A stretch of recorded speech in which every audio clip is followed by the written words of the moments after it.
Assalamualaikum warahmatullahi wabarakatuh. Gus, mohon izin untuk bertanya. Mungkin pertanyaan saya ini agak kontroversi mungkin. Jadi sebelumnya saya mohon maaf kepada para jamaah dan kepada para pemirsa di luar. Ini kaitannya dengan masalah rukun Islam, syariat. Pertanyaan saya yang pertama begini, Gus. Apakah ada dalil baik Quran maupun hadis yang menjelaskan secara gamblang terhadap rukun Islam yang kita kenal selama ini ada 5, yaitu syahadat, sholat, puasa, zakat, dan haji. Artinya begini, apakah memang benar ada di dalam Quran ataupun hadis yang menjelaskan rukun Islam itu dipraktekkan oleh Kanjeng Nabi Muhammad SAW seperti apa yang dipraktekkan oleh umat muslim secara umum di dunia saat ini? Contoh, sholat ada 5 waktu fardu, subuh dan seterusnya sampai isya. Dan dia ada rukunnya, rukun sholatnya mulai dari takbiratul ihram sampai salam. Maksud saya begini, apakah benar-benar itu pernah dipraktekkan oleh Kanjeng Nabi seperti yang kita praktekkan saat ini begitu? Dan seterusnya, puasa, zakat dan seterusnya sampai yang haji. Nah, kalau memang benar-benar itu pernah dipraktekkan oleh Kanjeng Nabi, apakah memang ada dalilnya di Quran maupun hadis?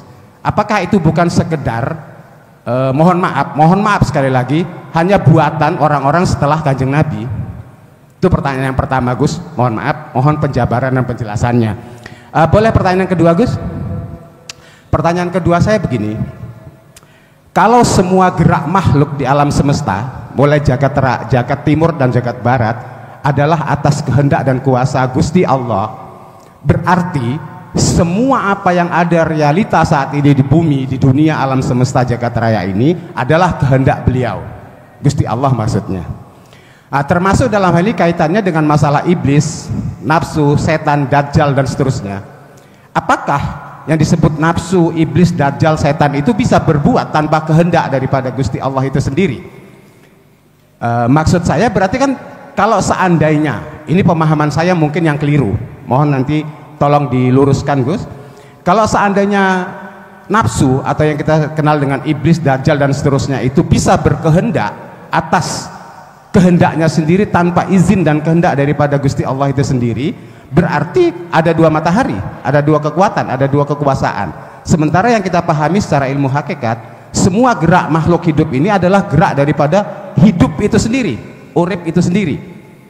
Sehingga semua apapun yang menjadi realita kenyataan di dunia ini atau di jagat raya ini berarti kan bagian daripada pagelaran cerita daripada Gusti Allah itu sendiri.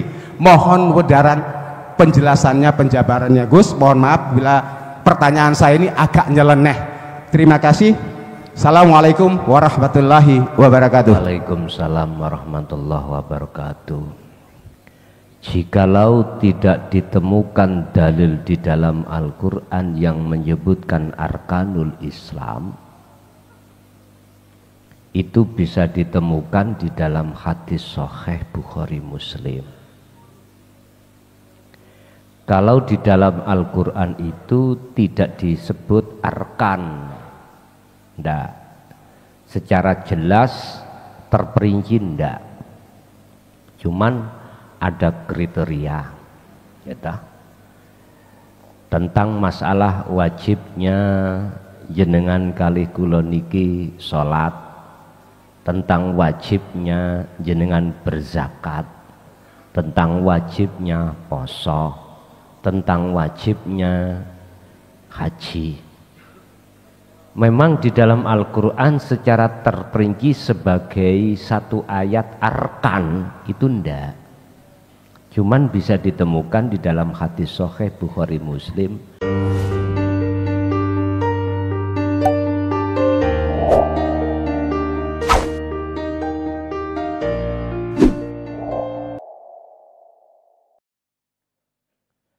Assalamualaikum warahmatullahi wabarakatuh. ila hadratin Nabil Mustafa Rasulillahi sallallahu alaihi wasallam wa ala alihi wa azwajihi wa dzurriyyatihi wa qurabatihi wa ali baitihi wa ashabil kiram wa ila jami'il anbiya wal mursalin wal awliya wa syuhada wa salihin wa tabi'ina tabi'ina salihina ila yaumiddin wa ila abaina wa ummatina wa azdadina wa masyaikhina wa auladina wa azwajina wa dzurriyyatina wa ahli baitina wa jami'i man ta'allama fi hadil kitab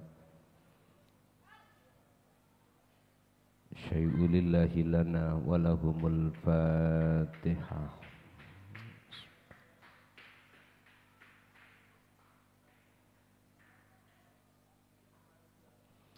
Bismillah, alhamdulillah, la khawla wa la quwwata illa billah.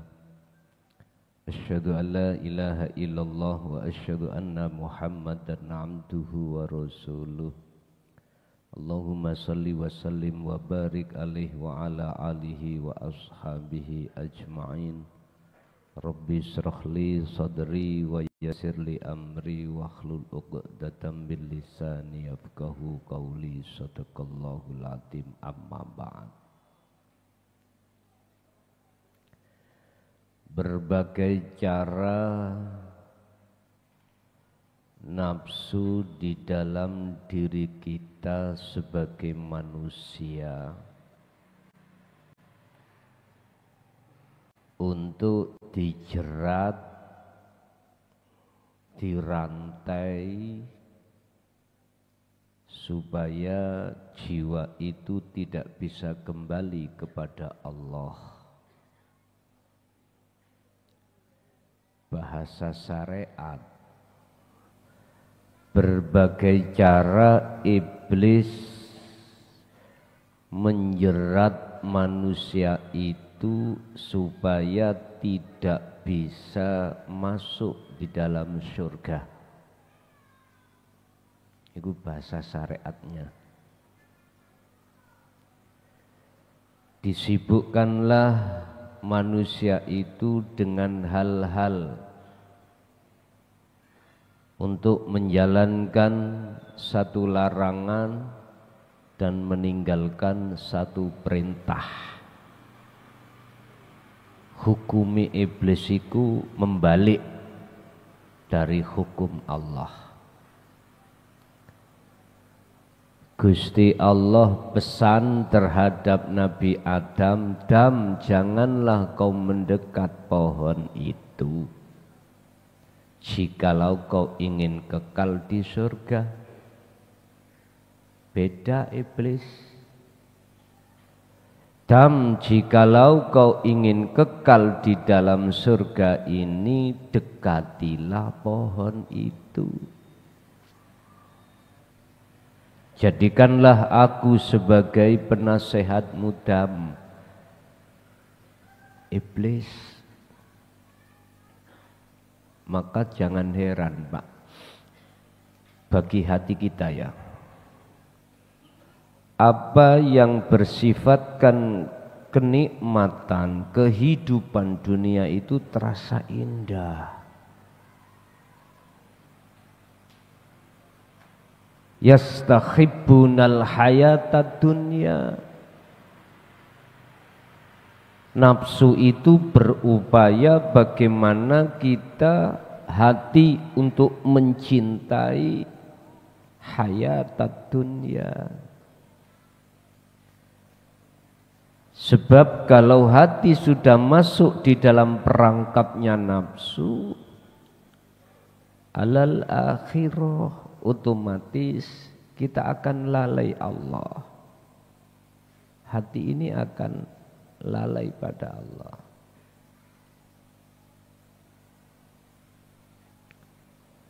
Bapak Ibu, lewat bab malam hari ini kita akan membahas terkait masalah rantainya nafsu atau rantainya duniawiyah, merantai terhadap jiwa kita supaya tidak bisa kembali kepada Allah. Babnya malam hari ini tentang hal itu. Jikalau jiwa sudah terantai dan tidak terlepas dari rantainya dunia, maka menurut ayat yang Allah jelaskan nanti, kita tidak akan pernah bisa bertemu Allah. Kita tidak akan pernah bisa kembali dan bertemu Allah.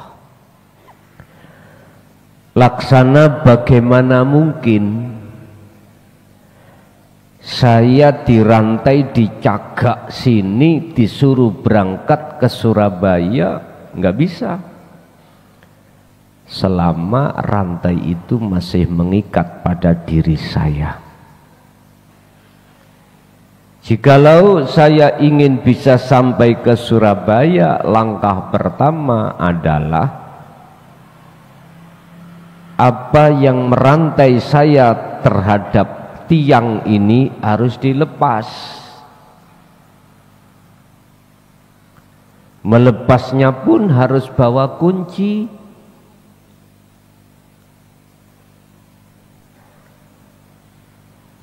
Jikalau itu sudah terlepas, maka bisalah berangkat untuk ke Surabaya.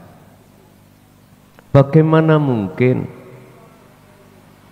kita akan bisa berangkat menuju dan bertemu Allah sementara jiwa kita telah terikat oleh dunia? Gak bisa.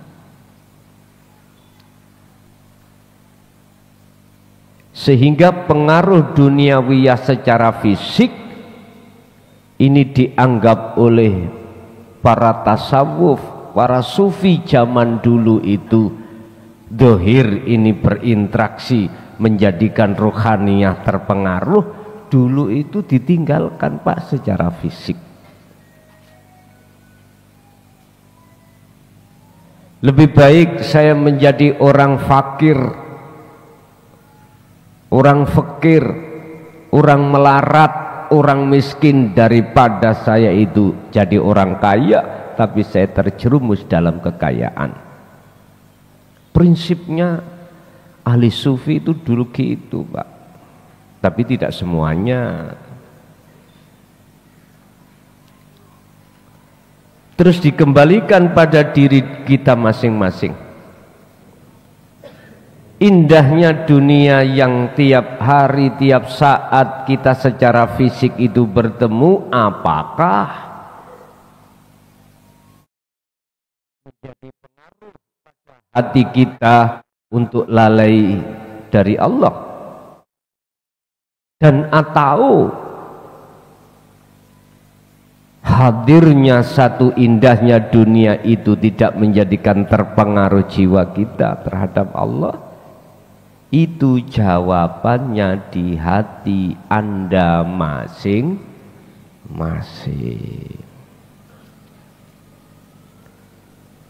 Sebagai motivasi, walaupun di saat ini Anda masih terpengaruh oleh karena secara fisik itu berinteraksi, bukan berarti Anda selamanya akan seperti itu. Tidak.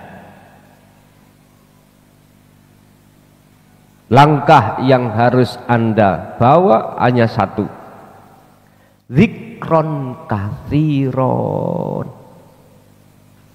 Sibukkan terus hatimu untuk zikir. Dan inilah cara dan sistem apa yang Rasulullah jalankan. Wadhkur isma rabbika bukratan wa asila wa minal laili fasjud lahu fasabbihu lailan tawilan. Ini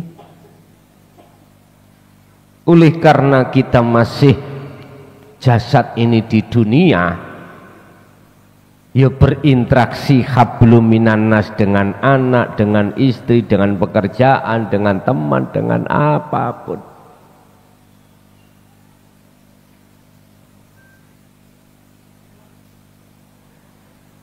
bahwa kunci itu tadi jangan kau tinggalkan, wala tansa nasibaka minad dunya. Wis gak apa-apa, Pak. Karena Allah meletakkan jenengan ini secara dohir campur dengan indahnya dunia, ini karepe Gusti Allah.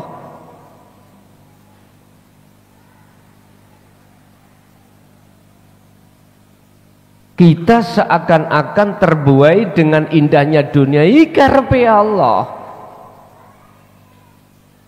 Jangan pusing-pusing jenengan. Janganlah Anda pindah dari makom satu ke makom lain dikarenakan ada alasan nafsu Anda. Jangan.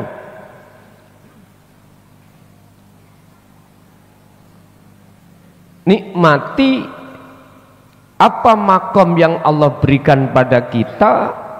Jikalau Allah memindahnya, biar atas kehendak Allah, bukan karena kehendak diri kita. Gak apa-apa, silakan Anda tasik terbuai dikarenakan berinteraksi tiap saat. Jikalau Anda mau untuk lepas dari semuanya itu, kuncinya cuma dzikron katsiron. Udah.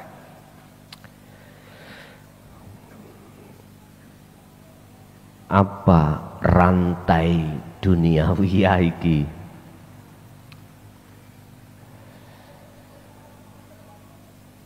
Faslun ayyada faslun utawi iki fasal as-salasilul alamiyatu utawi fasal kang jelasake rantene dunia. Kulul basari utawi saben-saben manungsa ba'da duhulihim ing dalem sakwise manjinge manungsa fil bulughi ing dalem masa dewasa atau akil balik iku kanat ana sapa basar apa arwahuhum piro-piroe piro-piro roe basar iku abidatan dadi pemuja lisyahwati maring nafsu awis syaitani utawa dadi pemujane setan. Serem merek. Kula niku bendina ngaji Quran, bendina salat. Kok bisa saya itu jadi pemujaannya setan? Udah kuwi nek ora gelem ngaji nang nek lembute ngelmu tentang Allah, ora bakal ngerti.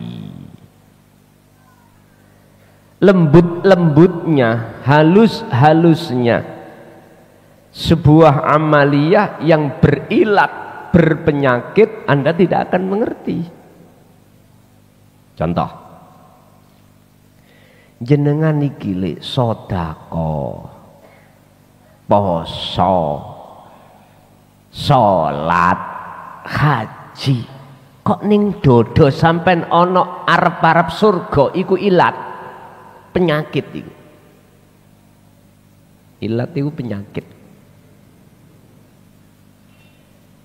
Bagaimana mungkin ibadah yang terjadi pada diri kita di mata Allah itu makbulah, diterima, sementara ada najis yang ada dalam ibadah itu? Ora isa.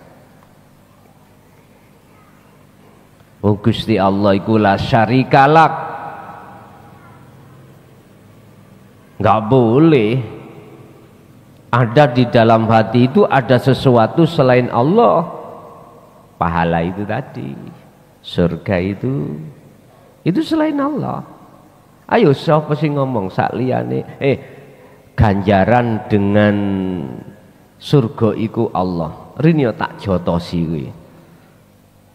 Ora iso.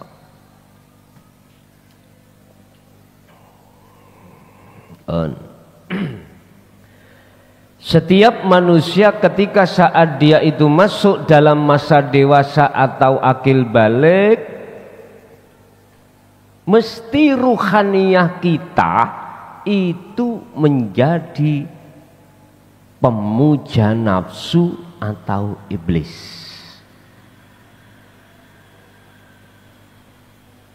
Mana letaknya kita jadi pemuja nafsu atau iblis? Letaknya di mana? Lawang aku tiap hari ku baca Quran hafid pisan hafidoh. Jangan ilat ini, penyakit ini Anda lihat memakai kacamata syariat, nggak akan ketemu gue.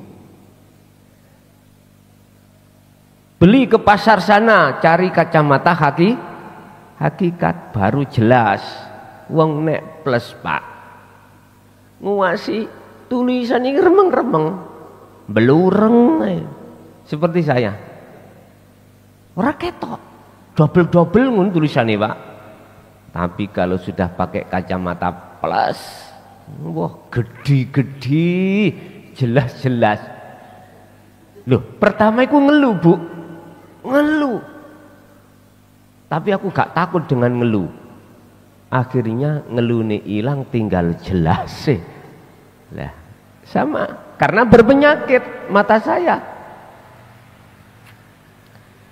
Kalau mata tidak berpenyakit, Anda umur 12, cowet pak, cawalas gak kadek kacamata. Awena. Nek wis umur suwek kaya aku ngene iki. Ya, suwek. Lah tuwek sih wedho ae to. Ya wis gak iso. Faktor U. Umur. Jenengan nggih ngoten. Kalau sudah faktor U wis meripati kalah, pendengarannya juga kalah, untunya juga habis. Zaman ini dibujuki kelason, untune merotoli kabeh wis. Iki lho Pak, untuk pasangan kabeh iki.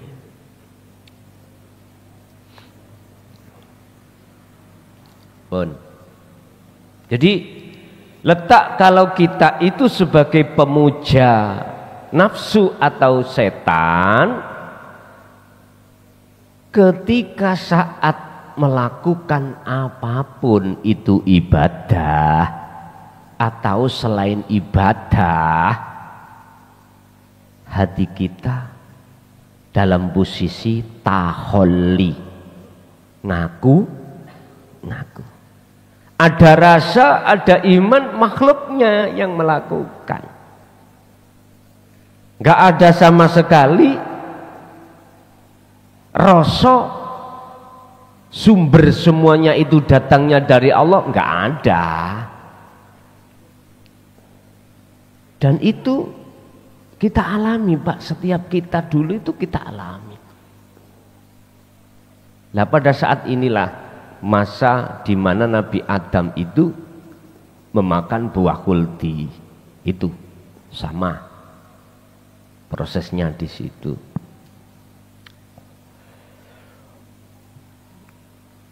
Bal wa ba'duhum, bahkan sebagian mereka, wa ba'duhum lan utawi sebagiane basar iku ila akhiri hayatihi oleh nyandelurung sampak patai. Wonten ada yang seperti itu. Jadi pemujaannya iblis sampak mati. Mengapa demikian? Karena kita menolak wakadzabu bi ayatina waliqaihi. Kita mendustai, menolak tentang pengajaran Allah di jalur dinut tauhid. Otomatis waliqaihi, menolak, nggak mau ketemu Allah. Suka-sukanya kita ketemu dengan keindahan dunia.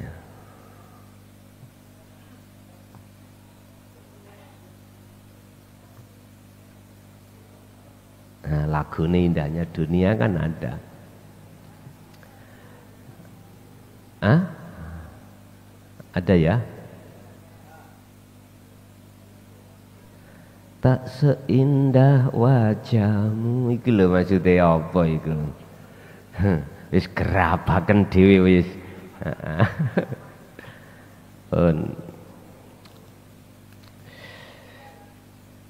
Lah, sing ngaji niki atau yang di luar di YouTube apakah termasuk golongan ini? Bukan. Ba'duhum ila akhiri hayati, ndak, karena sudah ada kesadaran. Wa akhiran lan ing dalem akhire fa innal qalbal basyari, mongko sak temene atine manungsa iku yang kosimu den bagi, kebagi opo-opo kolbun ila kismani maring rong bagean. Atine menungso ini terbagi menjadi dua golongan, Pak. Akhirnya ketika sudah masuk di alam dewasa, maka hati manusia terbagi menjadi dua golongan. Kismun utawi sak bagian iku min ashabiz zuhdi, disebut sebagai golongan ahli zuhud atau ahli syuhud. Ahli syuhud itu ahli hati bisa dikehendaki Allah untuk bertemu Allah, bisa memandang di balik layar.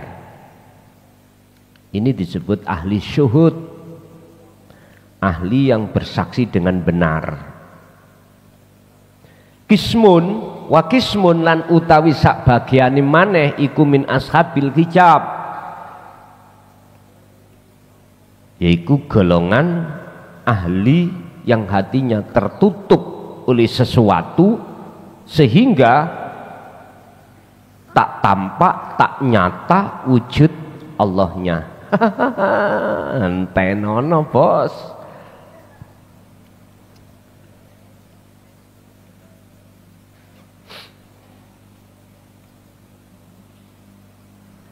Wa ta'ifatun utawi golongan sepisan minazuhdi saking ahli suhud iku alladzina wong akeh abadu kang padha nyembah, kang padha ngabukti sapa ladina Allah ing Gusti Allah, wa tarakulan ninggalna sapa ladina asyirka ing perbuatan syirik. Golongan yang pertama taifah minazuhdi, disebut ahli zuhud adalah orang-orang yang hanya menghadap, memandang kepada Allah dan tinggalkan kemusyrikan.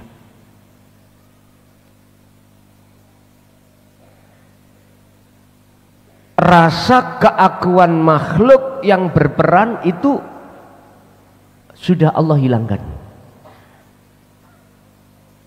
Itu yang dimaksud wataroku asyirkoh, tinggalkan syirik. Loh Pak, sholat syirik itu terjadi loh Pak, secara hakikat syirik khafi. Kalau secara syirik jali sih ndak, syirik jali, syirik secara dohir jelas ndak. Langkui nyebut Allah, baca-baca isi Quran. Tapi hakikat di ruhaniyah dikatakan syirik khafi. Apa itu? Hatimu isik ngaku-ngaku kau yang berperan. Berarti sini jagat iku makhluk, surga makhluk, pahala. Kadang-kadang Pak, genderuwo iku ana. Jenengan kali kula salat pingin disawang wong, pingin diwastani dikatakan orang sebagai ahli ibadah. Wis genderuwo baedi namanya.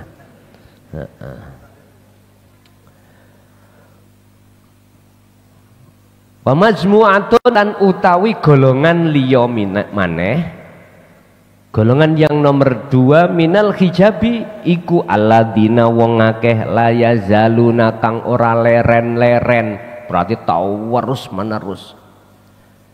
Sopo-sopo alladzina abidan kelawan memuja, kelawan dadi budak ngono ya kena lisyahwati maring setan utawa nafsu. Kacamata hakikat gawin bos nek ngaji ben ngerti. Dadi kuwi nek salat ya gaya kacamata hakikat. Nek gak ngono gak ketemu ilat atau penyakit sing lembut itu gak ketemu. Wa hadhil majmu'atu lan utawi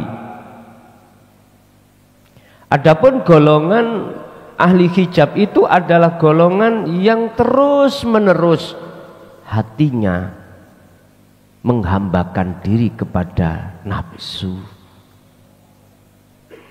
berbuat gini karena dirinya atau karena orang lain. Udah, hatimu seperti itulah yang dimaksud.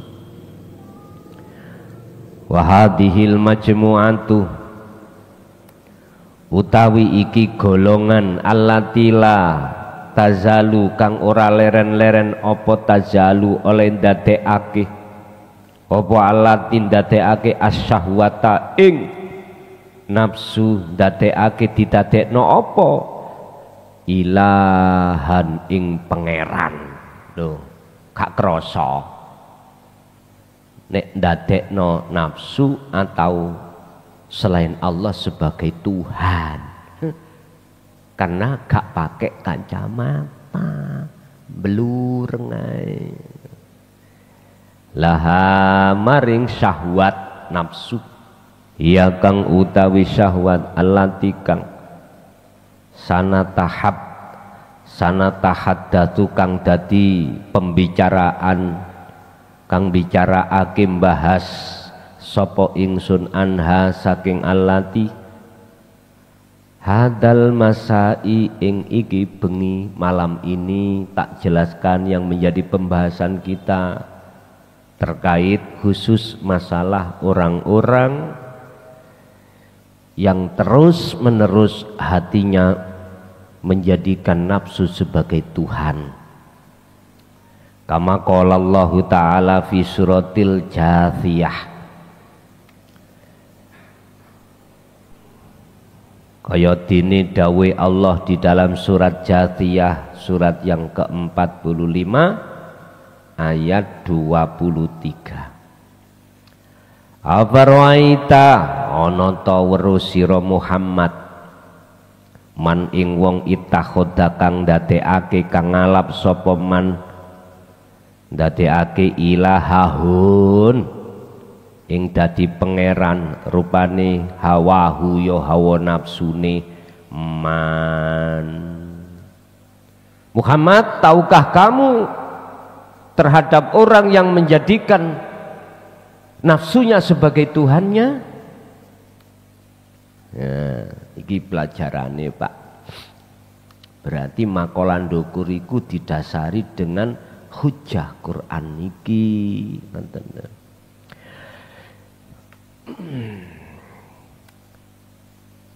Wa adallahu lan nyesatake hu ing man sapa Allah Gusti Allah. Gusti Allah nyesatake kelawan apa ala ilmin ing atase nganggo ngelmu. Bahaya lho Pak, wong ngalim itu bahaya. Ngalim ilmu Qur'ani, ngalim ilmu hadisi, ngalim ilmu ijma' qiyasi, bahaya.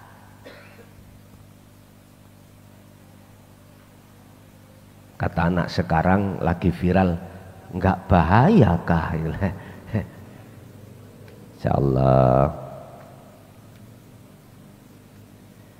Banyak di antara kita manusia oleh karena tidak memiliki kacamata hakikat maka tidak tahu alimnya kita dalam segi ilmu apapun, bila mana berhenti di situ, Anda tidak akan pernah tahu di dalam ilmu itu banyak ilat, penyakit. Mana letak bahayanya? Kita akan merasa menjadi orang yang berilmu. Otomatis Pak, akibatnya jenengan pasti merasa lebih alim daripada orang lain. Itu pasti Pak. Akhirnya merendahkan orang. Alal ilmi, Gusti Allah nyesatno kita itu dengan ilmu pengetahuan yang kita dapatkan ini. Ini bahayanya. Wah, kalau gitu wis mau ngaji, iku ngilmu. Buat apa kalau itu nanti justru menjadikan penghalang? Engko dhisik ngajimu aja leret. Rasulullah lewat hadisnya mengatakan thalabul ilmi faridatun ala kulli muslimin wal muslimat. Wajib tolek ngilmu. Tapi Anda yang banyak, yang kebanyakan berhenti di situ. Boten ningali, tidak melihat syarahnya daripada satu hadis itu. Apa syarahnya? Al ilmu bila amalin kasajarin bila thamarin. Enggak iso. Ilmu itu bermanfaat jikalau tidak Anda amalkan. Yang gue maksud diamalkan itu bukan diwejang nonang si A, si B, si C diamalkan, bukan. Praktekno dalam kehidupan Anda sehari-hari. Itu loh maksudnya. Makanya sering kami katakan bab masalah zikir, bab masalah kholwat itu mempraktekkan ilmu yang sudah Allah berikan. Dan inilah nanti ilmu itu tidak akan menjadikan Anda sebagai orang yang takabur atau orang yang sukanya rumongso ngalim dah, karena sudah lepas makhluk dalam hatimu.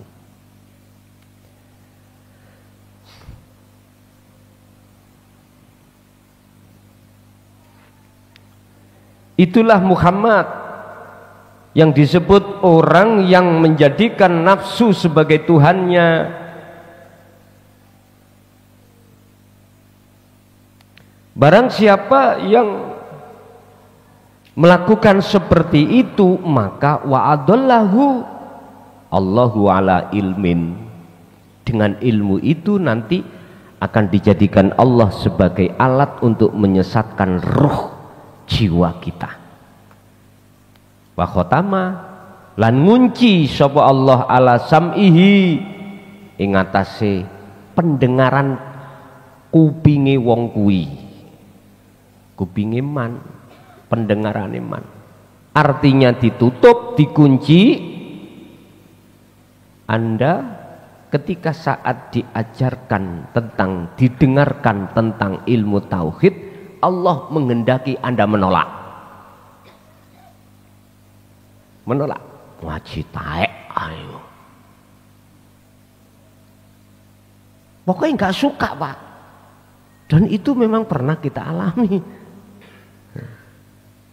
Pernah kita alami. Wih prei wisaniku. Bagi kita sudah prei. Kita bicara pada masa masuk di dalam masa dewasa pertama kayak dulu.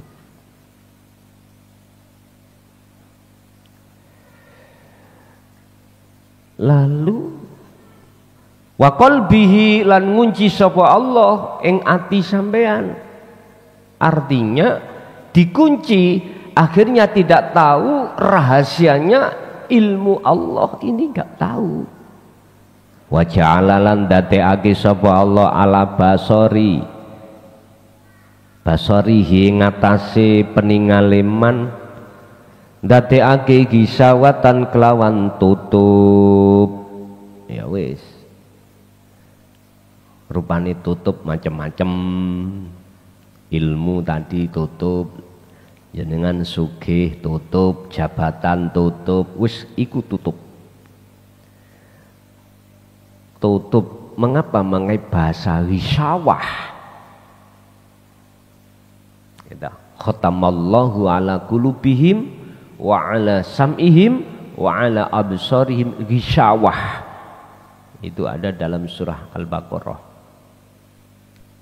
Tutup sing tebel, artinya ghishawah itu tutup yang tidak bisa dibuka. Siapapun nggak akan bisa buka. Guru sampean kali kula alimo saktine ya apa ora iso buka tutup ya ora iso. Yang hanya bisa buka itu adalah Allah sendiri. Dalam dirimu Allah sendiri. Bagaimana itu bisa terbuka dan Allah membuka? Etika, akhlakmu, akhlak ilahiyah, ruhaniyahmu harus kau bangun. Carane segala hal apa kehendak yang ada di dalam diri dan apa yang sudah terlaksana di luar diri, belajarlah untuk tidak mengatakan itu kehendak makhluk, sekalipun itu di hatimu terasa pahit. Rasakanlah hal itu kehendaknya hidup dalam dirimu. Itulah Allahul Wahidul Ahad, Tuhan yang Maha Esa.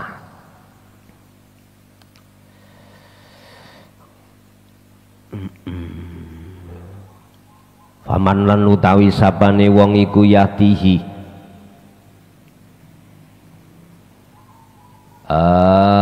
mim ba'dillah. Faman lan utawi sapane wong iku yahdihi bisa buka buka sapa Allah awe hidayah sapa Allah ing man mimba dillahi sakwise den sesatake ngono sik. Afala tadzakkarun,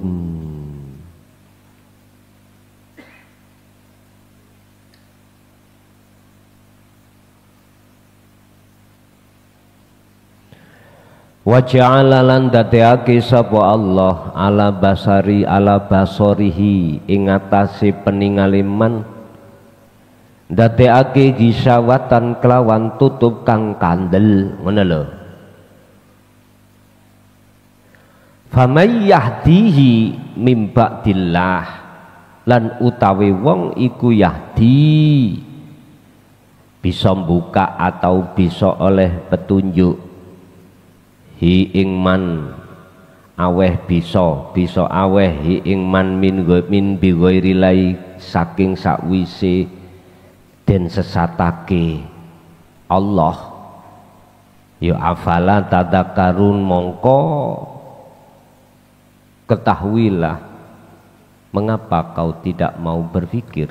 Afala ono to ora gelem mikir sira kabeh. Artinya apa? Orang yang setelah Allah berikan petunjuk lalu dia itu disesatkan Allah, itu sebab apa? Ya sebab keingkaran kita.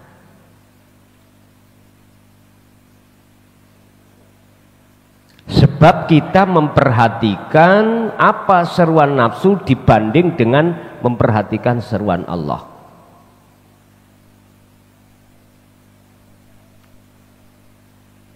Dihadapkanlah berbagai macam keindahan duniawiyah. Akhirnya seruan nafsu kita perhatikan. Satu sisi kita tinggalkan seruan Allah. Nah, itulah Pak Bu kebanyakan manusia. Kebanyakan manusia itu seperti itu, tidak terlepas dari diri kita. Waktu-waktu demi waktu dulu memang kita melakukan seperti itu. Kau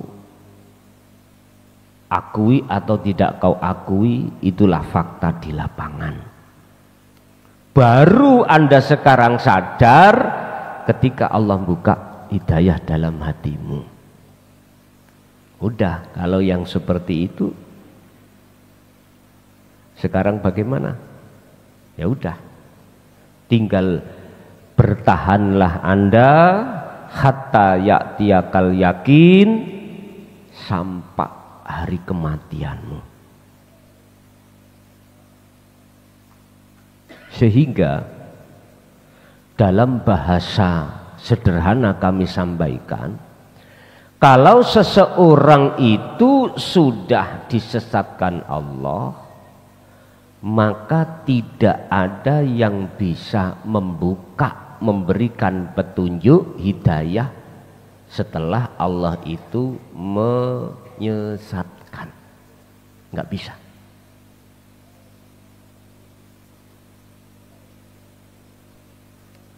Walaupun katanya guru sampean kali kula iku udeng-udengi sak tempeh misalnya ya.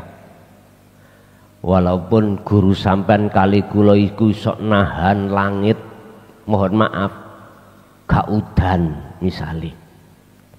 Walaupun guru sampean kali kula niki sakti mandra, karomai iku gak tebel tok, tawebel, tingkatan geni ya, disuruh mati mati, lambungnya diwasi mati mati, murup murup. Intine mana yang tidak masuk dalam logika beliau itu, jagone, tahu jagone ya men, ahlinya.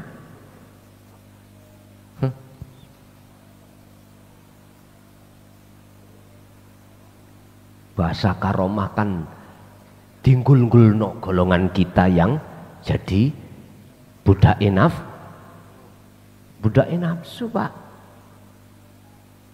Sering saya dengarkan, Gus karomah Gus, barokah Gus, ngoten nggih?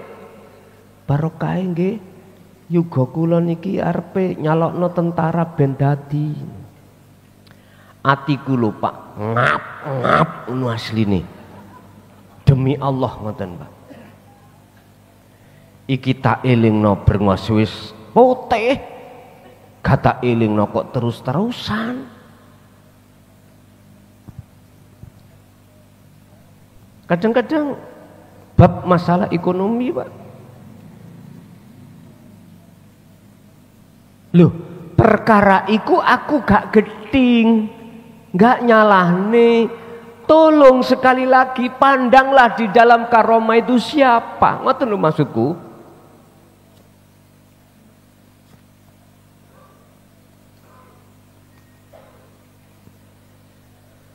Makanya kemarin saya khawatir betul Pak, waktu baiat karomah nih, kok bisa menghindar dan membantah perintah Allah ngono, tak bantah Pak, temen tak bantah.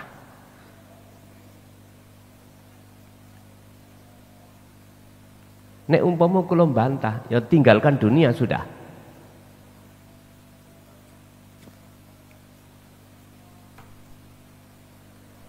Tinggalkan dunia sudah. Wis menurut saya itu paling berat. Sehingga tak rungokno, wonten Pak jamaah sing gak setuju niku. Sing wah dalam paham tentang ilmu dan laku. Nggih, kula nggih dinasehati nggih matur suwun. Gus, iku gak ndadekno. Turun derajat tah, turun tingkat. Mari nuju nang Gusti Allah. Kluthik goleki sak liyane Gusti. Kula nggih sempat menengahi. meneng. Gak apa wong kabeh iku berhak untuk berpendapat. Tak hormati, tak anggap nasihat buat saya biar enggak apa? Biar waspada. Sehingga kan ada catatan loh Pak. Boleh kau mengikuti dengan catatan bla bla bla. Ngoten to? Iku supaya Anda dan kita semuanya itu tidak kebuntel ambek tujuan yang gak bener.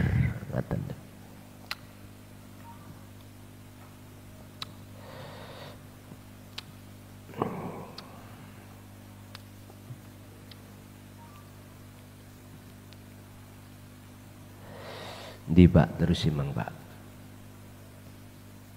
Wa ja'ala ya famayahdillahi mongko utawi wong sapane wong iku yati kang wis intine wong sing wis den sesatake Allah iku yatihi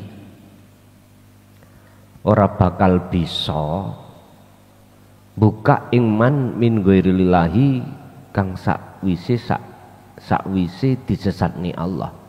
Artine orang yang sudah Allah sesatkan maka tidak ada satu orang pun yang bisa memberikan petunjuk.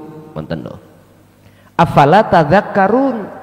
Hetah, apakah tidak kau pikirkan tentang hal ini?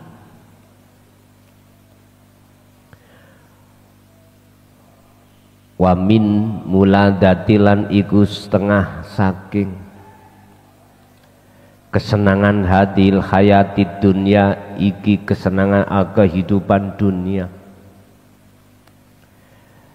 lewat kesenangan dunia iki Pak kehidupan dunia allati kang tasta bidu utawi ndadekake budak apa asyahwatu nafsu ndadekake qalbal insan ing atine menungso kulahu ya sekubainas ila akhiri zaman sampai akhire pati. Lewat kesenangan kehidupan dunia ini Bapak Ibu, nafsu itu menjadikan budak terhadap hati seseorang supaya dia memuja terhadap dirinya nafsu. Hal itu sampai akhir pati, akhir zaman. Berarti mulai zaman Nabiullah Adam sampai Nabi Muhammad ini nafsu itu seperti itu. Makanya kanya Nabi dawuh perang sing paling berat yang disebut Jihadul Akbar itu adalah perangnya umatku ketika menghadapi hawa nafsu. Berat. Ya disinilah Pak. Sampai kapanpun terjadi seperti itu.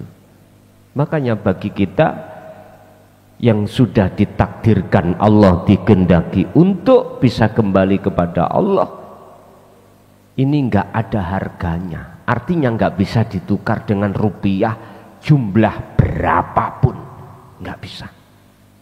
Karena ini kondisi masa kekekalan, enggak bisa.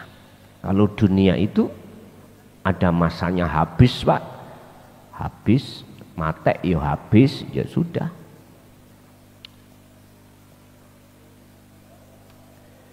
Fa'idha dakhala mongko tatkalane mlebu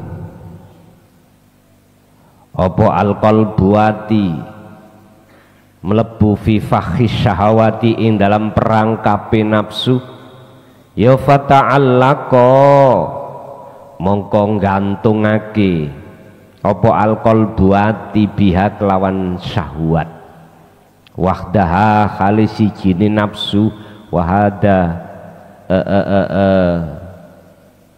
ya wahdaha khali sawijine nafsu atau syahwat.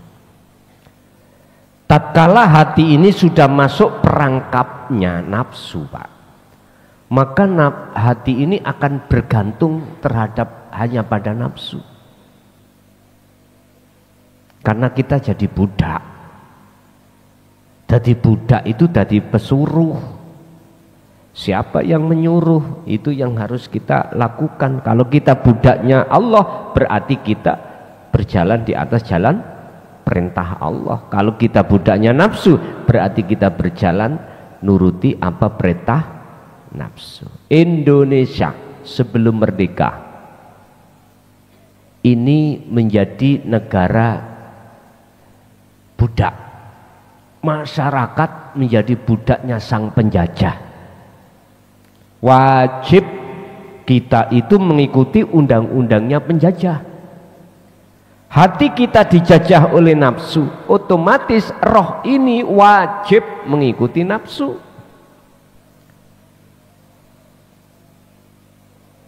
Jangan dikira nafsu itu menyuruh secara jasmani Anda itu melakukan maksiat secara jasad. Enggak, Pak.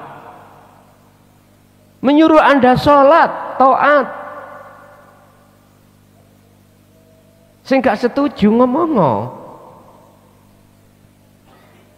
Ikilah lembut-lembutnya ilmu tentang nafsu itu yang kita tidak mengerti. Kalau ternyata di dalam olehnya kita berkehendak dan melakukan sholat, selama ini masih mengikuti perintah nafsu hati ini. Jelas syariatnya tabrakan, Pak. Pasti Anda mengatakan tabrakan nih.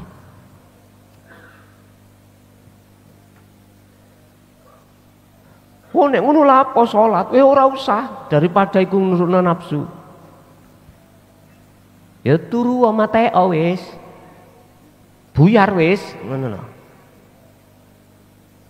Mana letaknya kalau kita sholat itu dalam perintah nafsu? Hati kita dicondongkan terhadap selain Allah, pahala dan surga. Udah, itu. Mengapa kita tidak sadar setiap niat itu ditutup lillahi ta'ala? Mengapa kita tidak sadar dengan wahyu Allah yang mengatakan inna sholati wa nusuki wa mahyaya wa mamati iku lillah, semua milik Allah. Mengapa kita akui? Ya di situ loh, Pak.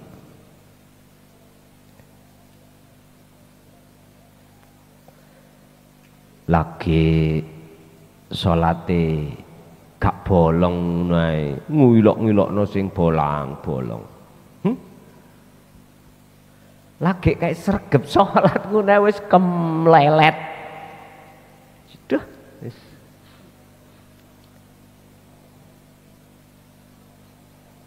Bagi kita sebagai salikin atau sairin sang pelaku menuju Allah, jangan gampang ngelokno wong gak sholat. Wis kecokno iki.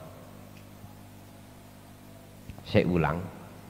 Bagi panjenengan sebagai salikin atau sairin sang pelaku menuju mendekat dan bertemu Allah, jangan mudah menghina orang yang tidak sholat.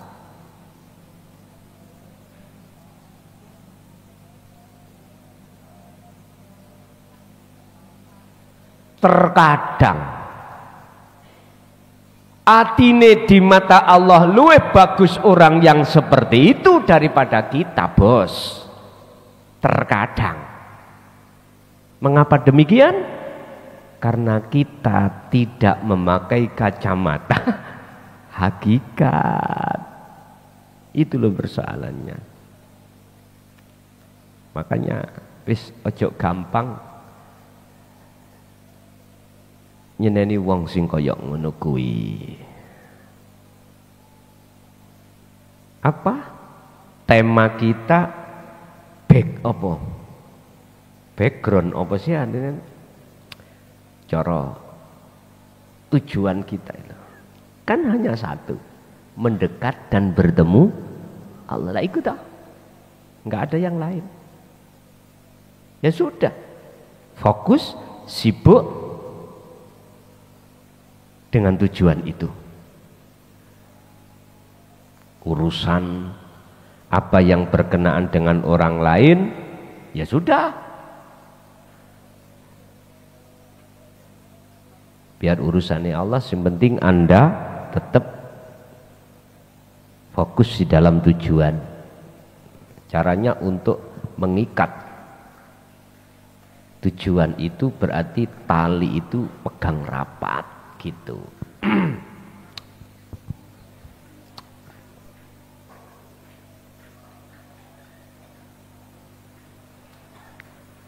Ketika saat hati itu sudah masuk dalam perangkapnya nafsu, maka Anda pasti akan bergantung hanya pada nafsu.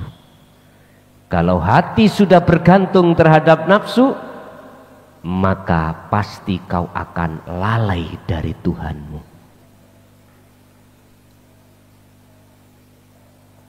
Wahada ma tusammiya, wahada utawi iki iku ma perkara nusammihi kang ngarani sapa ingsun ing mah, diarani arruha ing ruh al-muqabbalata kang den cancang, al-muqabbalata kang den cancang bisyahawati kelawan syahwat. Itulah yang disebut sebagai ruh yang diikat, dirantai oleh nafsu. Faida kanat mongko tatkalane ana apa arruhu ruh,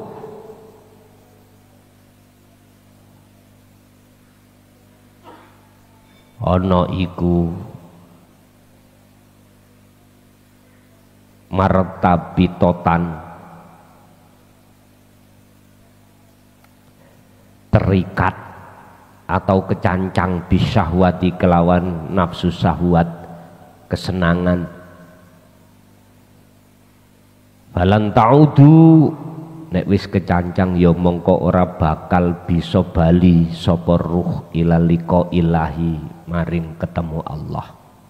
Di surat Nisa, ing dalam surat Nisa.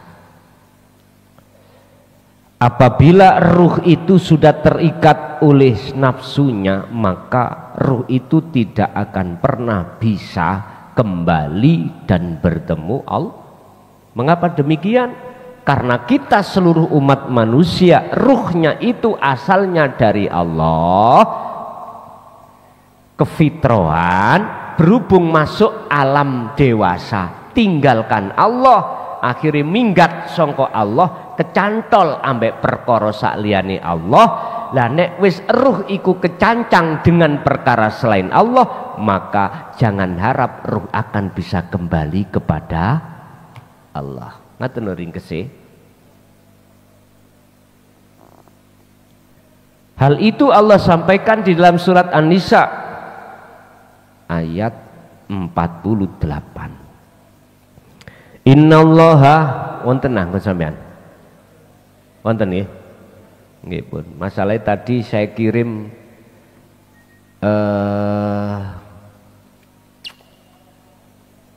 wordnya tadi ada kekurangan, terus tak baleni maneh, saya ingatkan barangkali belum diubah, iku sono kurangi.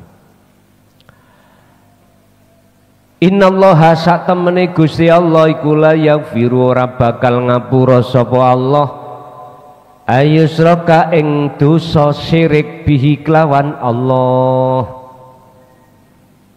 Wa yaghfiru, lan bakal ngapura sapa Allah ma ing dosa dunadalika kang sakliyane syirik, liman maring wong yasau kang ngersakake sapa Allah ing man. Ngoten. Sesungguhnya Allah itu tidak akan memaafkan dosa syirik. Apa syirik? Mengadakan sesuatu selain Allah. Gak akan. Allah hanya mengampuni dosa selain daripada itu.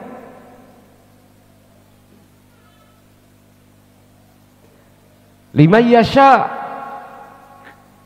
Allah mengampuni terhadap hamba yang dikehendaki. Artinya Pak, Syirik itu jikalau tidak Allah kehendaki ya nggak akan pernah diampuni. Allah mengampuni itu karena apa? Alasannya dalam surat Az-Zumar ayat 18. Alladzina yastami'unal qaula fayattabi'una ahsanahu. Atau di dalam surah Ali Imran ayat lali aku 13 apa 31 nah? 31. Mereka yang mengikuti kul in kuntum tuhibbunallaha fattabi'uni yuhibbukumullah wa yaghfir lakum dzunubakum. Orang-orang yang betul-betul mengikuti teladannya Kanjeng Nabi. Lah Kanjeng Nabi meneladankan terhadap kita itu bukan mah hukum syariat saja, sak hakikate. Padahal kita kebanyakan itu hanya cukup mengikuti syariat saja. Nah ini, jikalau Anda betul-betul mengikuti dengan kafah sempurna apa yang Rasulullah teladankan, khususnya terkait masalah ruh, maka wa yaghfir lakum dzunubakum, diampuni.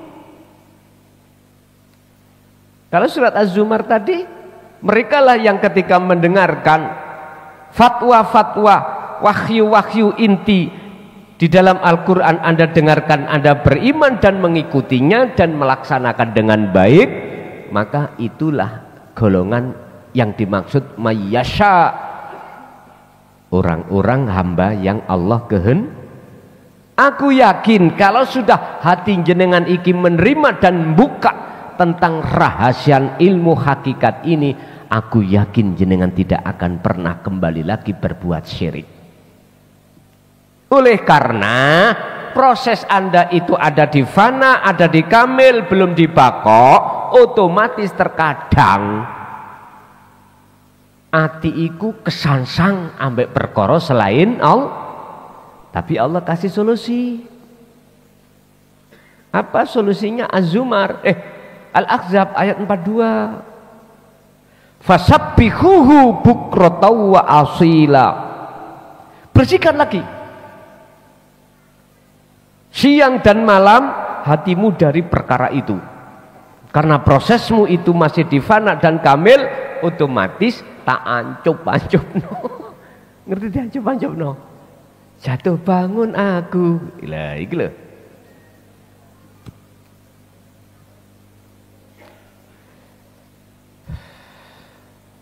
Dengan cara bagaimana? Ya Rob, biar apa yang masuk di dalam hati saya pagi tadi, siang ini hilang, siang ini masuk bagaimana sore hilang, sore tadi masuk bagaimana malam itu hilang.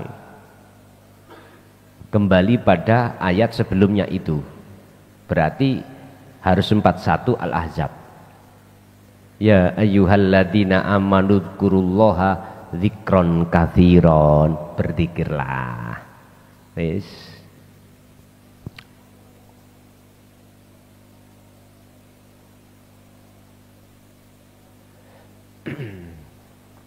Wa man lan utai sapane wong iku yusyrik nyekutake sapa man billahi kelawan Allah, faqad iftara mongko yekti bener-bener teman-teman agawe sapa man isman ing dosa adiman kang agung. Barang siapa yang melakukan perbuatan syirik pada Allah, maka itulah yang disebut orang yang berbuat dosa sebesar-besarnya dosa. Dosa ngeten Pak, ngapunten nggih. Nek dibanding ambek syirik, sik gede syirik.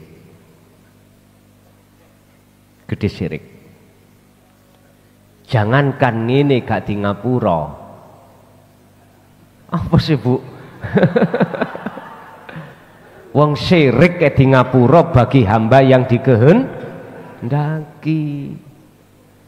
sak gede-gedene dosa, jikalau yang datang iku rahmat Allah, tadi cilik Pak, enteng, karena di ngapura sak cilik-cilik dosa, kalau yang datang itu adalah sifat adile Allah, tadi gede, wis gak iso. Makanya mana sih yang disebut taubatan nasuhan? Orang yang tidak mau melakukan perbuatan kesalahan lagi, itulah golongan mereka ahli syuhud. Ahli syuhud nggak mungkin dia akan mau melakukan penyekutuan terhadap yang lain lagi. Wattiba usyahwati utawi oleh nganut nuruti nafsu iku min asbabil kufri, sebab sumber sebab kekufuran, wal halaki lan kehancuran. Mufassirun kang den jelasake fi surati Toha, ing dalam surat Toha, mengikuti seruan nafsu itu sebagai sumber dari kekufuran, sumber dari kehancuran rohaniah, bukan jasmaniah Pak, rohaniah. Hal itu Allah terangkan di dalam surat Toha ayat 16, fala yasuddannaka anha. Wonten gini iki? Mboten enten?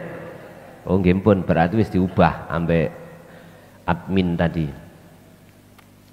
Mongko aja nyono tenan apa gunu anha saking yaumil kiamah, man ing wong la yu'minu kang ora iman sapa man biha kelawan yaumil kiamah, wattaba'alan padha manut sapa man hawahu ing hawa nafsu niman, batarda jikalau kau mengikutinya mongko binoso siro. Muhammad, janganlah kau itu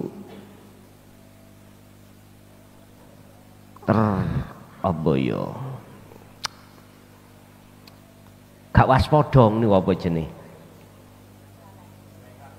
Lengah ya. Janganlah kau lengah terhadap orang-orang yang tidak beriman pada hari akhir. Apa hari akhir yaumil kiamah? Akhirat itu Pak.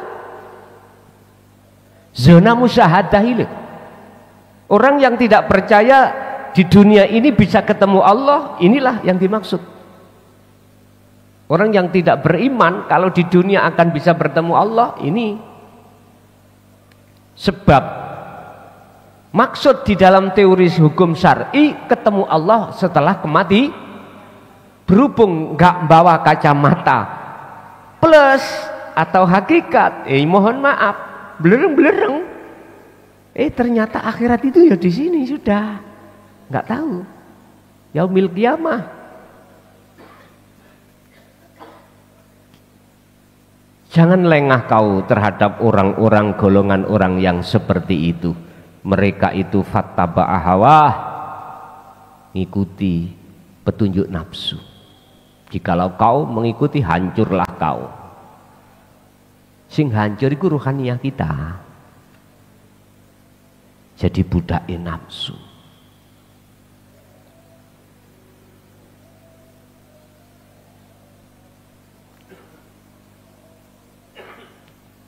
Fattiba'u syahwah utawi oleh ngikuti nafsu iku ya ja'alun dadekake apa ittiba al insana ing menungso fi ghaflatin ing dalem lali minallahi saking Allah Ta'ala, termasuk mengikuti nafsu itu menjadikan di samping jadi sumber kekufuran dan kehancuran, juga menjadikan hati manusia itu lalai dari Allah. Wa yastahibbunal hayatad dunya, apabila Anda itu masuk di dalam jebakan nafsu, bersukaria terhadap nafsu, mengikuti, maka alal akhirah. Ibrahim ayat 3. Alal akhirah, pasti kita akan lalai dengan Allah. Wis gak roh sapa sira sapa ingsun, adigun adiguna.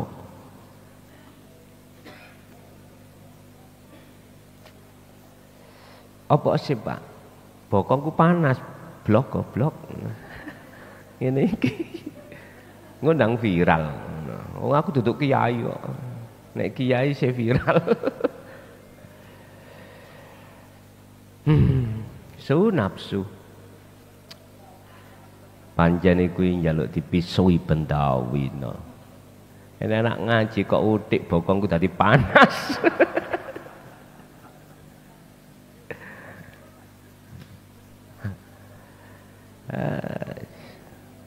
Nafsu nih ngomong, aku dipisui Pak, raimu soncuk iki jare. Aku ya sing ngongkon Gusti Allah kok. Berdamai berdamai, ngopi dulu Bismillah.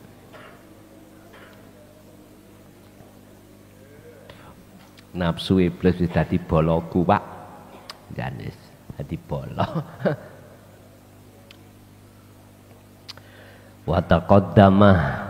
Wataqaddamah lan wis dhisik apa keterangan fi suratil kahfi ing dalam surat kahfi.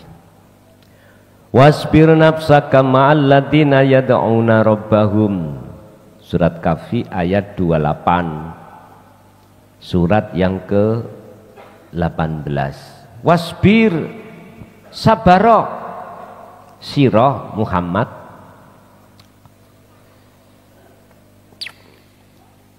nafsaka ing awak dhewe ira. Niki mukhatabe nang Kanjeng Nabi Muhammad. Maladina sertane wong akeh yadauna kang padha ndawuhi utawa ngajak sapa ladina rabbahum ing pangerane aladina bil ghadati wal asyi ing dalam waktu siang maupun malam, waktu pagi ataupun waktu petang.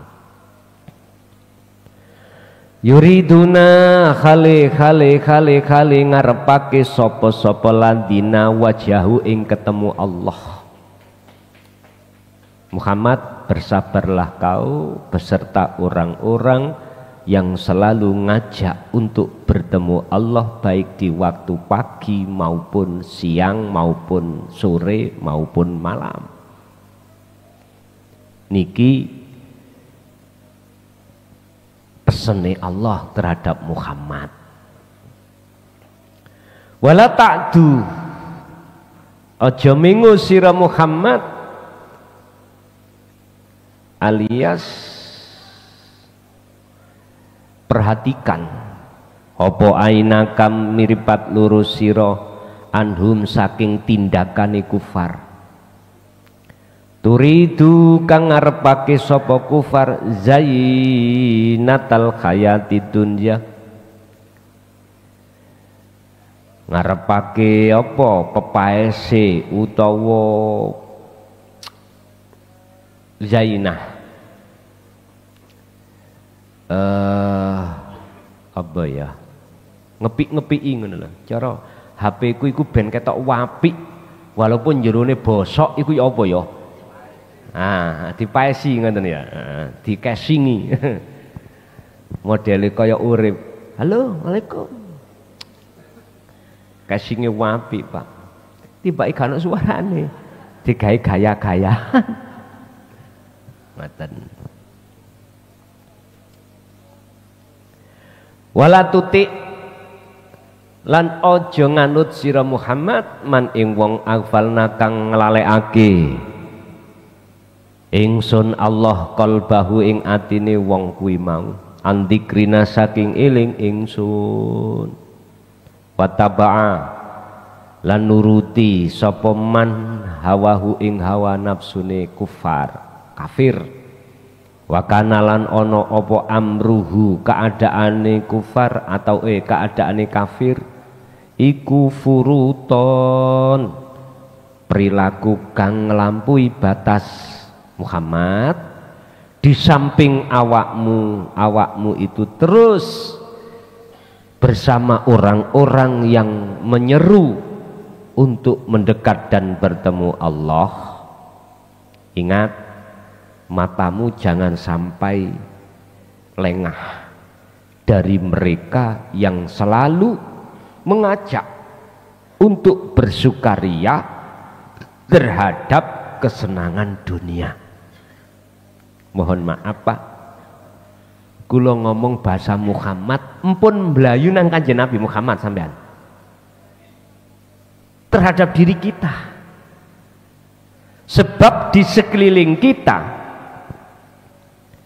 tidak sedikit alias banyak bahkan orang dekat kita mendorong supaya kita itu zayyana hayat dunia,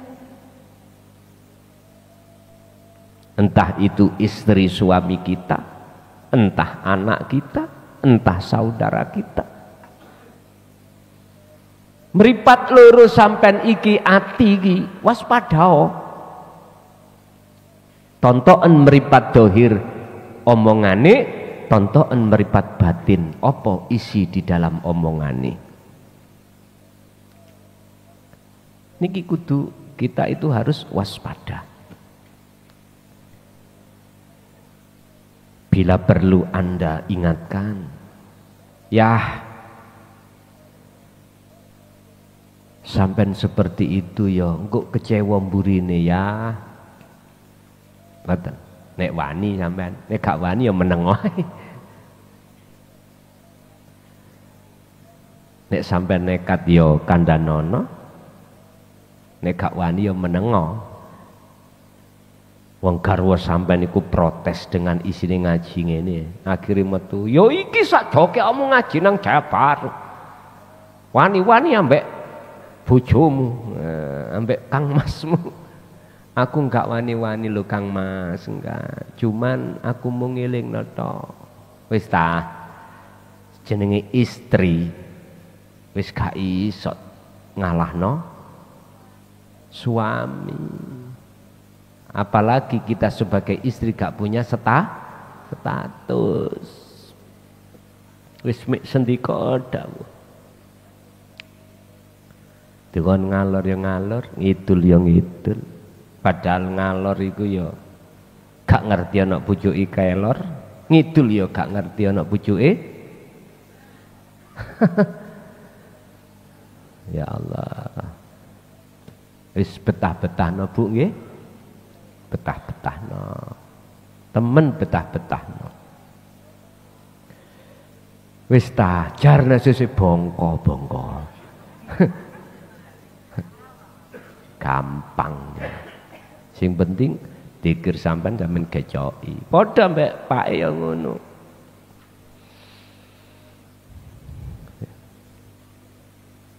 Makane wasbir nafsaka ma'alladina yad'una lahum misabarawi. Walaupun di sekitarmu itu banyak orang-orang yang mengajak dan menarik kamu untuk zayyana, ada di situ. Wal khulasatu utawi ringkese bab ngaji mulai awal sampai akhir iku idalam takun arruhu, tatkalane ora ono apa arruhu ruh, ora ono apa iku wa iyatan kewaspadaan biharokati syahwati kelawan politike utawa tipu dayane atau pergerakane nafsu fi nafsihi ing dalam awak dhewe ne ruh ya fa inna ruha mongko sak temene ruh iku satus bihu mongko dadi apa ruh iku abdan dadi kelawan budak di syahwati maring nafsu. Ketika ruh itu tidak waspada dengan pergerakan hawa nafsu di dalam dirinya, maka otomatis ruh itu akan menjadi budaknya nafsu.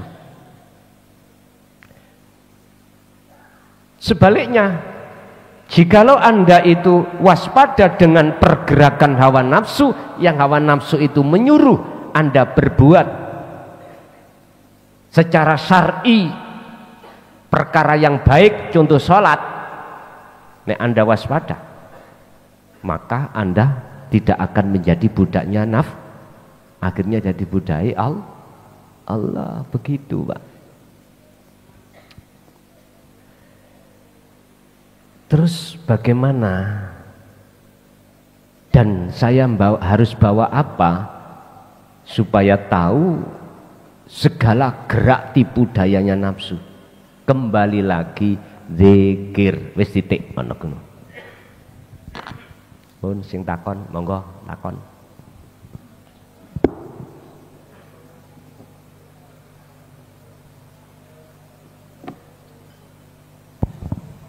Assalamualaikum warahmatullahi wabarakatuh.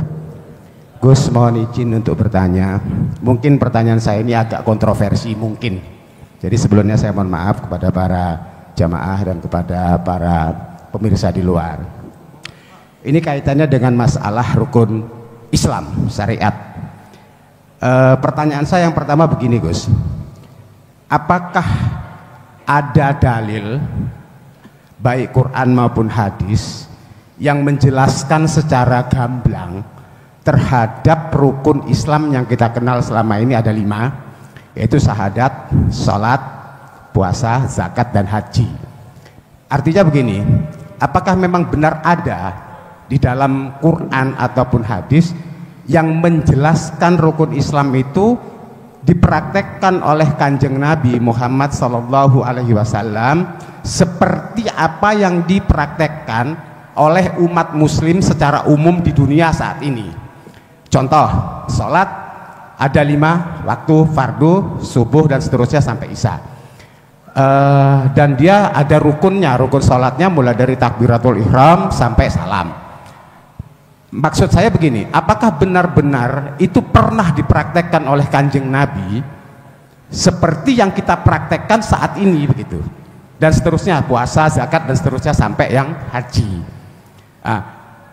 Kalau memang benar-benar itu pernah dipraktekkan oleh Kanjeng Nabi, apakah memang ada dalilnya di Quran maupun hadis?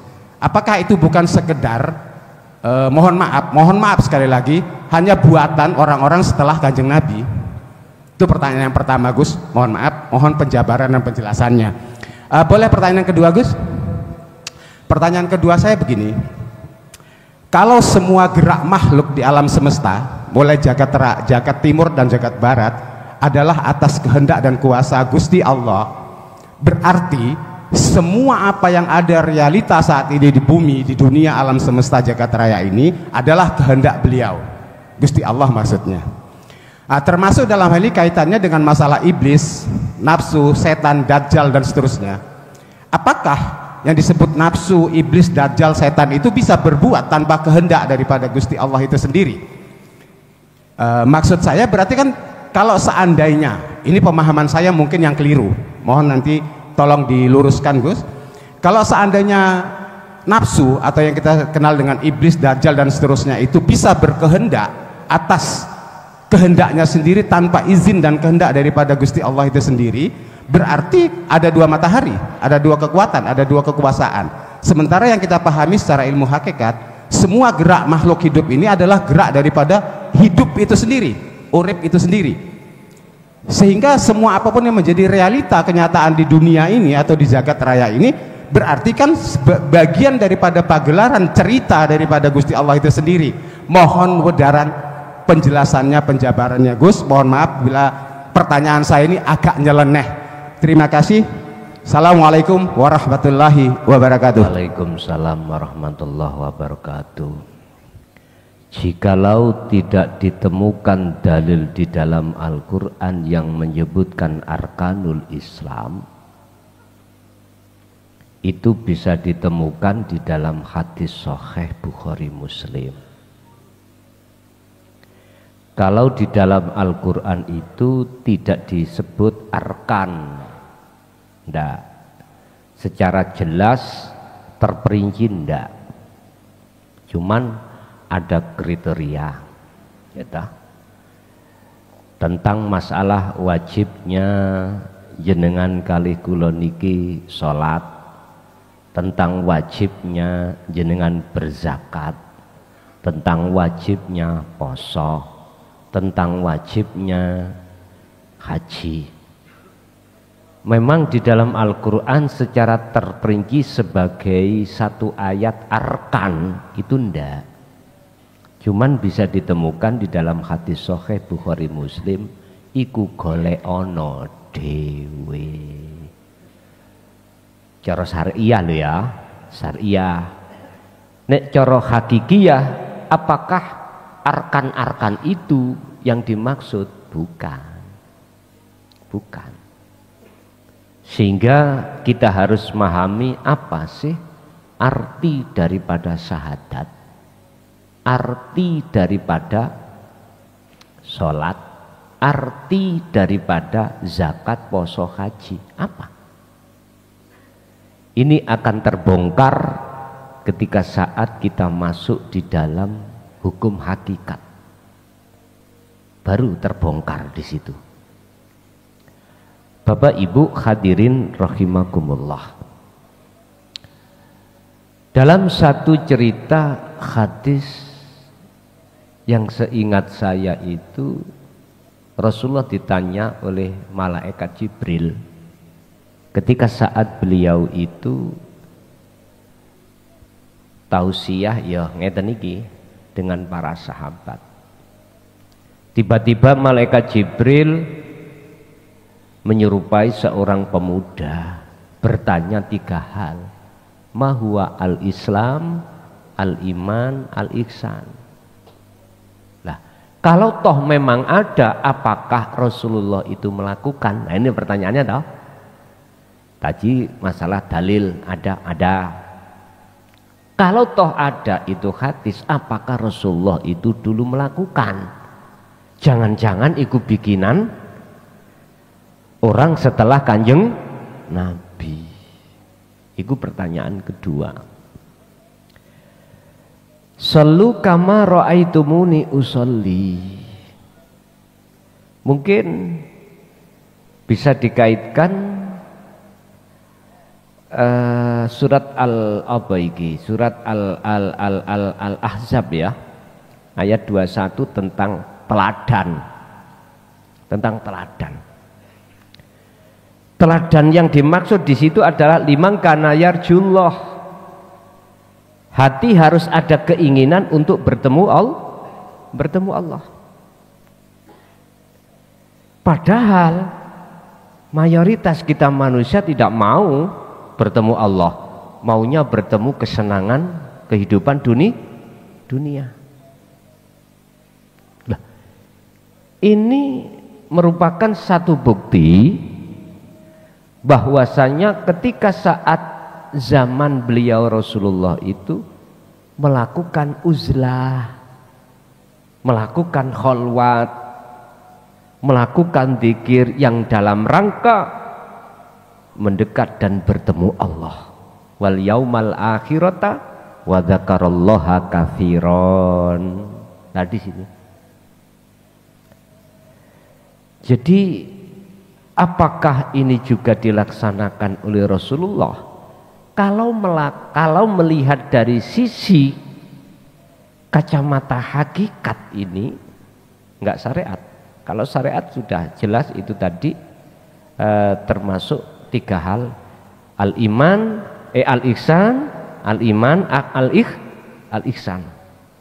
Cuman secara hakikat itu untuk memastikan iya dan tidaknya, sebab kita selama ini pelaku zaman saiki kebanyakan jarine. Gitu? Cari apa Quran? Cari apa? Cari hadis, ijma qiyas. Cari sapa ulama-ulama? Iku lak jarine. Jari iku badi-badi bek. Ya iku bebek sak teleke. Beke lah ngono, bebek sak teleke. Ojo tersinggung. Terus bagaimana cara kita untuk mengetahui bahwasannya baginda Rasul itu melakukan atau tidak? Ya teman-teman Rasulullah. Baru Anda tidak tembung jari. Temenan. Takok dhewe. Kalau aku yang memberitahu, ya sik jarene. Percuma ae to. Sampeyan peduli. Peduli. Takok urip nanggone diri jenengan. Temui dulu baru jenengan bisa tanya. Baru nanti tidak tembung jare. Apakah itu bikinan orang-orang setelahnya? Gini loh Pak, ini perbedaan hadis dengan Quran ya. Kalau Quran itu jelas wahyu Allah. Yes. Kalem-kalem. Kalau hadis cerita apa yang pernah dilakukan Rasulullah ditulis oleh orang yang setelah mohon maaf, ditulis oleh orang-orang setelah Rasulullah, sahabat. Makanya disebut hadis itu cerita. Sing nyeritakno tentang masalah apa kejadian yang pernah Rasulullah lakukan. Makanya di dalam cerita niku wonten kelase. Ada kelas soheh, ada kelas hasan, bahkan sampai jenenge hadis doif atau hadis palsu, ada kelas-kelasan. Ini semuanya tergantung rawi. Rawiku sang cerita. Sapa rawine? Lho ngono lho, cerita-cerita. Lah kalau kita berbicara tentang masalah seputar syariat, gegeran terus. Gegeran terus, gak ono mari. Padahal semuanya ya tembung jare. Ben gak tembung jare, masuklah kau ke dunia hakikat. Sebab dengan begitu panjenengan akan bisa tahu dengan sebenarnya. Tanya pada hidup dalam diri sampean piyambak. Pun, itu yang pertama. Kedua, tentang masalah apa yang terjadi di dunia ini, baik sumbernya dari katanya iblis, katanya malaikat, itu sebetulnya dari mana? Apakah iblis, malaikat itu bisa berkehendak tanpa izin Allah? Yun sewu. Kalau saya jawab dari kacamata syariah, kita nggak akan pernah merasa kalau kita itu termasuk golongan orang pemuja nafsu. Iya. Kita nggak akan terasa dengan bentuk kita itu mengatakan nafsu atau iblis itu punya kehendak, itu sebagai bentuk bukti kita memuja. Nggak terasa. Nggak terasa Pak.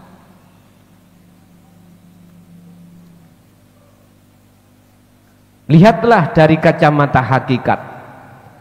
Di situ mengatakan semua tidak ada dan tidak punya kehendak apapun. Nggak punya. Nggak punya.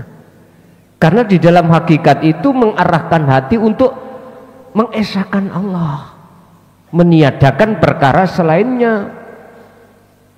Sebab jikalau kita masih tetap mengatakan itu kehendak nafsu atau malaikat, iblis atau malaikat, sama halnya kita telah menuduh ada penguasa ganda. Lu syariat iku yo duwe dalil. Bila mana perkara baik datangnya dari Allah, jikalau itu jelek dari dirimu sendiri, lah dirimu itu maksudnya nafsu, berarti kan ada penguasa ganda. Kalau kita masih berdiam diri di sini, maka nafsukah, Anda tidak akan kenal siapa nafsukah itu. Padahal di situ ya Allah. Makanya kelasnya beda-beda, kacamatanya juga beda-beda. Tidak sah bagi kita mengatakan itu semua Allah, manakala kita masih ada di hukum syariat. Satu contoh, sembarang Allah. Kok gak aku usaha ikhtiar gak mungkin. Buktinya meneng wae. Lah kuwi lek gak nyekel dhuwit. Meneng wae. Iki berarti gak paham, Mbak.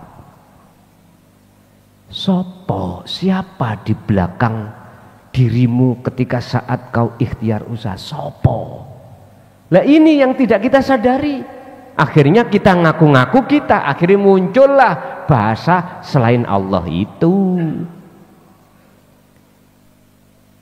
Kalau kita tidak berdiam diri di sini, naik satu langkah di tingkatan hakikat, baru sadar. Oh iya, nggak ada penguasa ganda itu. Berarti gerak di dalam malaikat atau iblis, iku sejatine ya gerak Gusti Allah. Iki sah bagi mereka yang sudah ditajalli baru. Dan ini tidak, hukum ini tidak akan berlaku bagi kita yang masih ada di syariat. Artinya tidak berlaku, kita masih bersikukuh mengatakan selain Allah itu ada, selain Allah itu bisa berkehendak, selain Allah itu bisa menciptakan sesuatu, mendatangkan manfaat, mencegah mudarat. Sampai kapan hal ini terjadi dalam hati kita? Jadi jawaban saya, Pak, itu dua kacamata. Nek kacamata sarengat, ya nafsu, ya malaikat. Nek kacamata hakikat, wis nggak ada nama nafsu, nggak ada nama malaikat. Mekaten. Nggih. Asik wonten?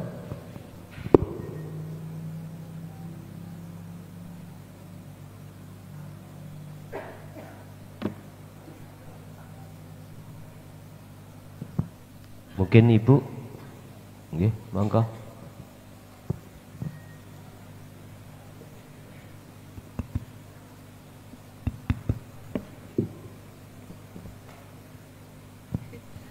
Assalamualaikum warahmatullahi wabarakatuh.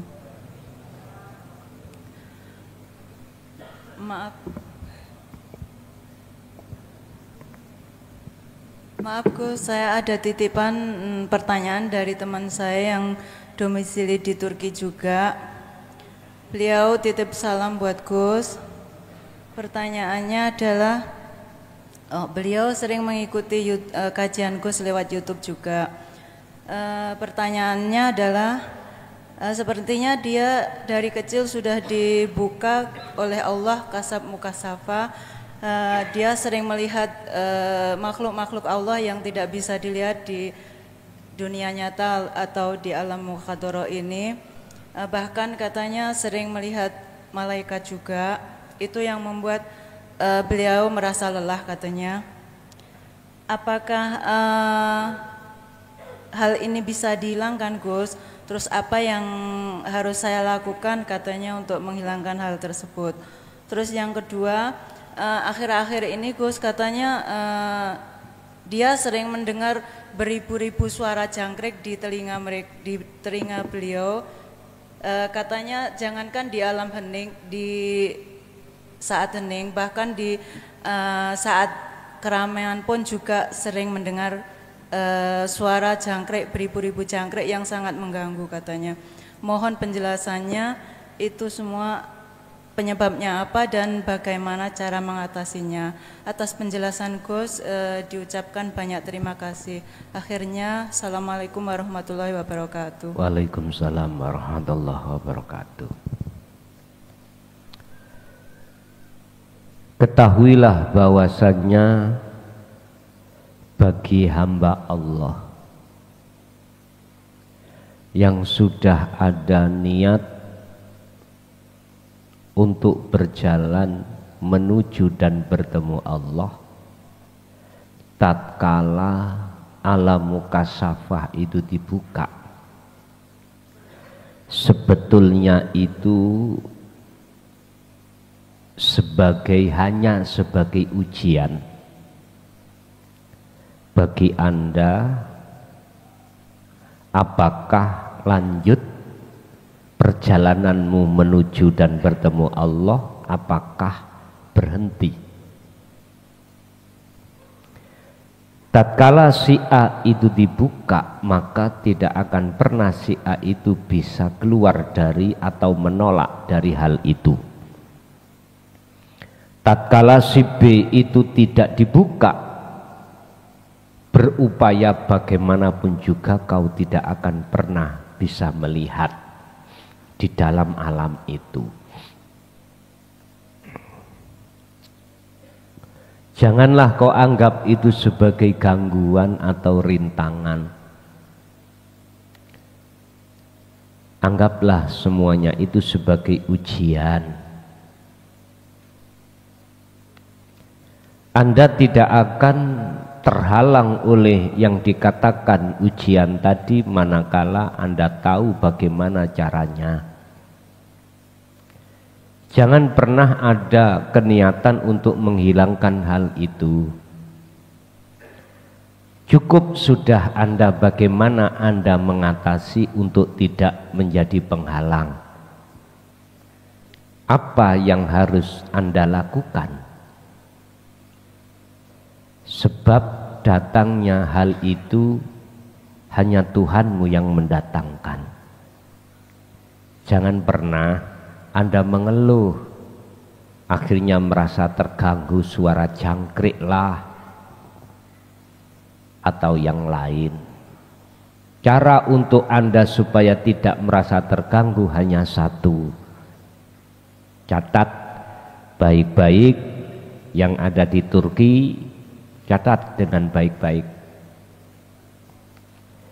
Lihatlah maksud daripada Allah berfirman di dalam surah Al-Ahzab ayat 41-42, dan juga lihatlah di dalam Al-Baqarah ayat 256. Peganglah dzikir sirul asror, sebab fungsinya sirul asror adalah di tahapan pertama Anda hanya beriman, yang bisa mendatangkan di situ, yang menyetir di situ hanyalah Allah. Cukup, itulah etika Anda. Jikalau dalam hati Anda ingin ada keniatan untuk menghilangkan, berarti Anda tidak punya etika. Saya katakan, fadl atau rahmat atau anugerah yang Allah berikan terhadap hambanya itu bukan karena yang lain, hanya satu, karena berakhlak. Udah, bukan karena ilmu kesaktianmu, nggak bisa.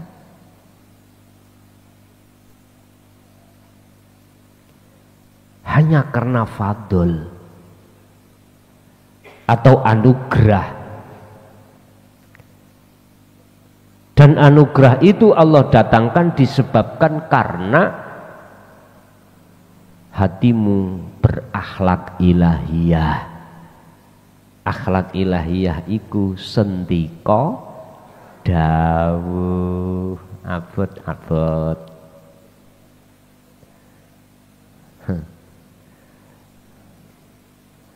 Bahasa sederhana nih, jikalau Allah memberikan kamu hari ini makan nasi uduk, sambal terong, ikan garuda, jangan pernah kau menoleh ikan bandeng. Jangan. Ini etika. Karena kita punya prinsip, yang namanya rizki, yang namanya pemberian Allah, kalau itu bagian kita, tidak akan pernah lari. Ingat, olehnya Allah memberikan sesuatu itu tidak didasarkan karena permintaan, enggak.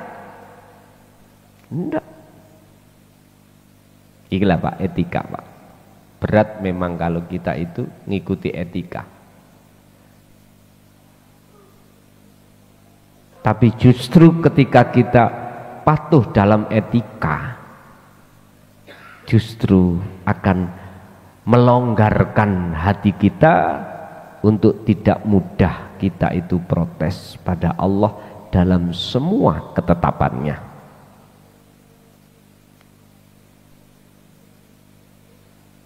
Mungkin besok kita akan belajar untuk sendika dawuh dalam segi apa yang menjadi ketetapan Allah. Ringkese Bu, tolong saudaraku yang ada di Turki, jangan pernah ada keinginan Anda untuk menghilangkan hal itu. Cukup panjenengan iku berakhlak ilahiyah, pasti nanti akan dihilangkan Allah sendiri. Perjalanan dari Banyuwangi untuk ke Mojokerto, pasti jenengan akan nanti lewati Probolinggo, Jember, kalau sudah waktunya Anda sudah sampai ke Mojokerto. Dengan sendirinya nanti akan terlewati. Saya ja'alullahu ba'da usri yusra. Itulah. Tapi kalau jenengan berdiam diri, gak gelem berjalan, nek Banyuwangi jalan di tempat, ya jangan harap Anda bisa sampai ke Mojokerto. Logikanya seperti itu. Artinya akhlak ilahiyah ini pegang terus sampai kapanpun dan keadaan apapun. Begitulah. Oke, masih ada? Cukup Bapak Ibu? Oke. Al-Fatihah. Alhamdulillahirrabbilalamin. Video telah kita simak.